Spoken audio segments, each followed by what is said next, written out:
भगवान जिसे अपनाते हैं तो पहले संसार की दृष्टि में उसकी निंदा करवाते हैं।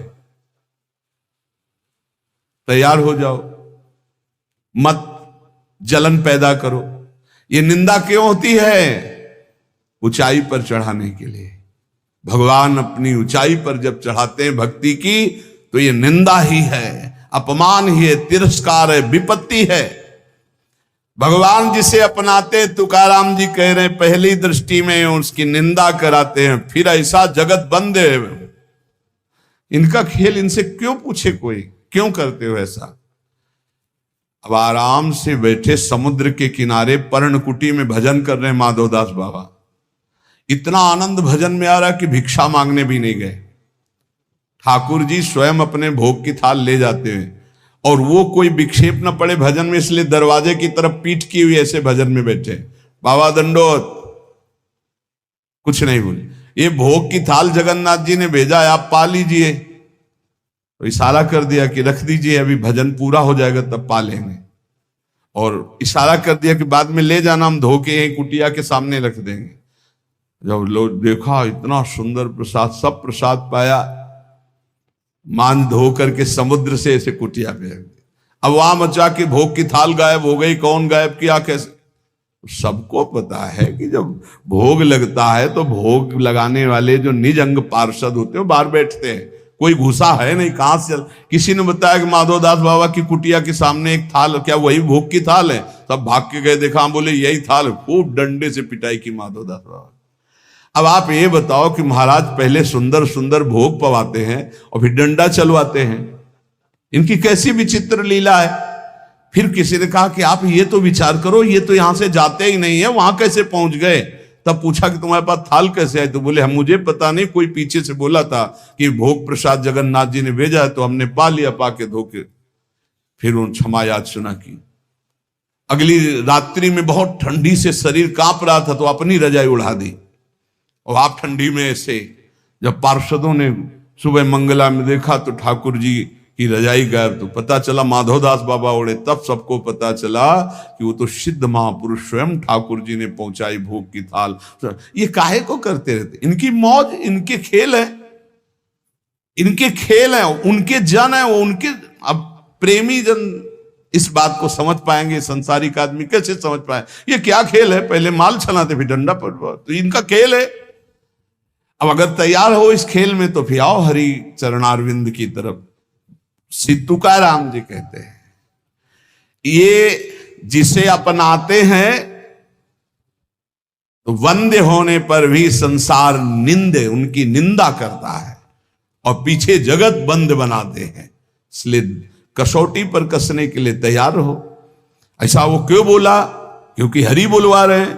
तो हरि क्यों बुलवा रहे हैं? तुम्हारा क्यों बोलने का अधिकार कैसे? तुम्हारा तन मन प्राण समर्पित है, तुम उनके सेवक हो, जैसे चाहे हो। वो चाहे सिंहासन पे बैठा है, चाहे रौंद दे चरणों से, उनके समर्पित हैं। अब क्या प्रश्न करना है? जोई जोई प्यारो करे सोई मोहि भाग। बोले वो प्यारो थोड़ी है। नहीं तो तुम्हारे चश्मा कहां गया? सर्वान वस्तुतया निरीक्ष परम स्वाराध्य बुद्धिर्मम, प्रवचन के लिए है ये क्रूरापि पापिनो न च सताम संभाष्य दृश्याश्च, ये सर्वान वस्तुतया निरीक्ष परम स्वाराध्य बुद्धिर्मम। कहां गया तुम्हारा ये चश्मा? सर्वाध्य बुद्धिर्मम, मेरे आराध्य देव है। वहां बोले चूक हो। हाँ, यही चूक सुहालो, कोई निंदा अपमान करने वाला और नहीं। कौन है? मेरा ठाकुर। मुस्कुरा के कि पहचान पाओ तो पहचान लो, और पहचान गए तो कह रहे जगत बंद है। जिसकी निंदा वही जगत बंद है। अंगीकार जाचा केला नारायणे, निंदते ही तेणे वंद केले। जिसे भगवान श्री हरि अंगीकार करते, पहले विपत्ति, अपमान, तिरस्कार, निंदा करवाते हैं। चाहिए तैयार हो जाओ भाई। जैसे आर्मी में नहीं तैयार करते हैं कि पानी से निकलना हो तो कैसे निकलोगे, रस्सी की इतनी ऊंचाई चढ़ना है, इतनी दौड़, इतनी लंबाई, इतना ये। ऐसे ही भगवत पार्षद पद है, निंदा, अपमान, तिरस्कार, इससे निकलना होगा। बोले हाँ तैयार, तो बोले चलो। तो कभी बढ़िया प्रशंसा, मान सम्मान, तो कभी अपमान, कभी सुख, कभी दुख, कभी लाभ, कभी हानि। इतना परिपक्व पार्षद, तब वो परम पद का अधिकारी होता है। नारायण ने जिनको अंगीकार किया, हरि ने जिनको अंगीकार किया, वो जगत बंद हुई, पर उनकी निंदा हुई, उनका अपमान हुआ, उनकी पिटाई भी हुई।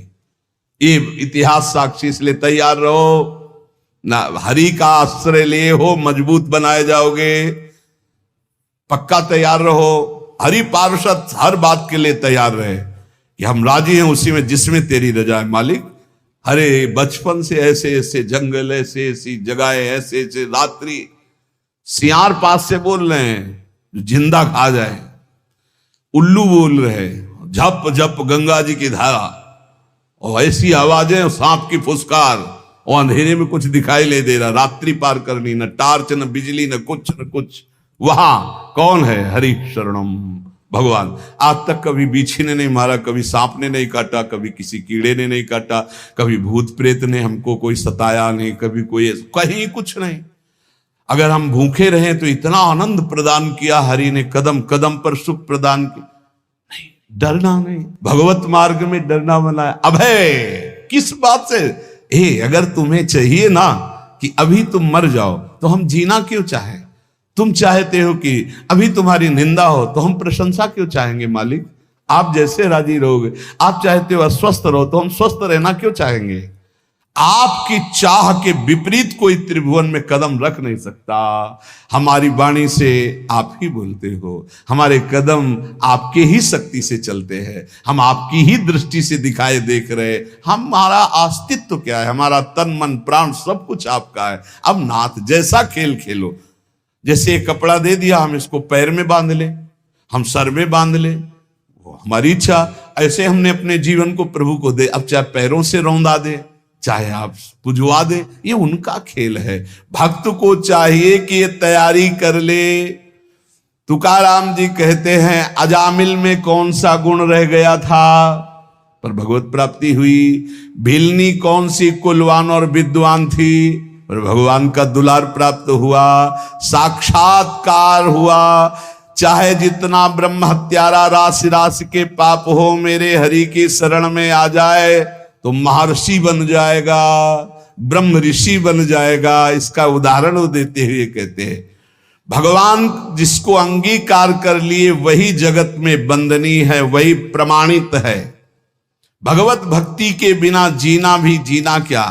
इसलिए कुल का, जाति का, वर्ण का, रूप का, विद्या का, तपस्या का कोई न कोई अहंकार रहता है।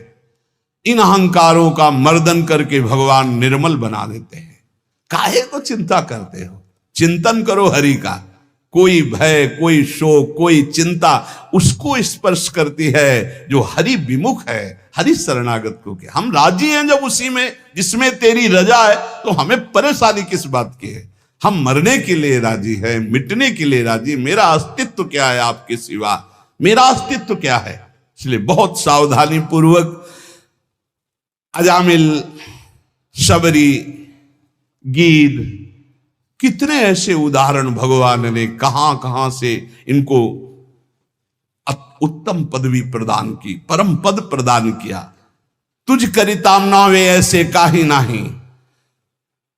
तुम नहीं करना चाहते और कोई कर दे, ऐसा पैदा नहीं हुआ। और तुम करना चाहते हो, कोई रोक दे, ऐसा कोई पैदा नहीं हुआ। फिर काहे को परेशान? वो क्या है? दाना खाक में मिलकर गुले गुलजार होता। मिटा दे अपनी हस्ती को मुर्तबा, चाहे दाना खाक में मिलकर गुले गुलजार होता है। मस्ती अगर प्राप्त कर ली तो हरि शरणम हरि शरणम हरि। ये केवल प्रवचन का विषय थोड़ी, जो भगवान की शरण में हिम्मत नहीं कि बाल बाका कर ले और मेरे मालिक की इच्छा है तो सभा में गड़ासे से कटवा दिया। क्यों? क्योंकि अंतिम निर्णय है, भगवान का अंतिम निर्णय है। देखो पूज्य पादुलिया होगा, देखो श्री मग्नानंद सरस्वती जी, अंतिम निर्णय है। अजय अमोघ शक्ति संपन्न भीष्म जी को 6 महीना बाणों की सैया पर, मालिक का विधान सर आंखों पर, वो खेल करता है और हम उसके जमूरे हैं। जैसा इशारा होगा वैसे खेल खेलना है। वो बोले हमसे ताल ठोको तो ताल ठोक देंगे, बोले हमारे आगे घुटने टेको तो घुटने टेक देंगे। हमारे लिए ताल ठोकना और घुटने टेकना दोनों बराबर है, क्योंकि हम आपके लिए है ना। ताल ठुकवाई और विजयी और घुटने टेकवाई और हार स्वीकार करवाई। ये दोनों में हमें अपने स्वामी को देखना है, अपने प्रीतम को देखना है। तुकाराम जी कहते हैं, इस शब्द को याद रखना, तुझ करिताम नव्वे ऐसे काहि नहीं। तुम जो चाहते हो उसे कोई मिटा दे, ऐसा कोई पैदा नहीं हुआ। बस हमको ये बात ध्यान रखनी हम सबको कि अगर मेरे स्वामी मुझे दुख में रखना चाहते हैं तो ऐसे सुख को आग लगे। अगर मेरे स्वामी का विधान है कि अपमान हो, निंदा हो, जय जयकार आपकी, खूब निंदा अपमान का। हमारा अस्तित्व क्या है? हमारा अस्तित्व आप हो, और आप जिसमें राजी उसमें हम राजी। तो भक्तों को दुख किस बात का?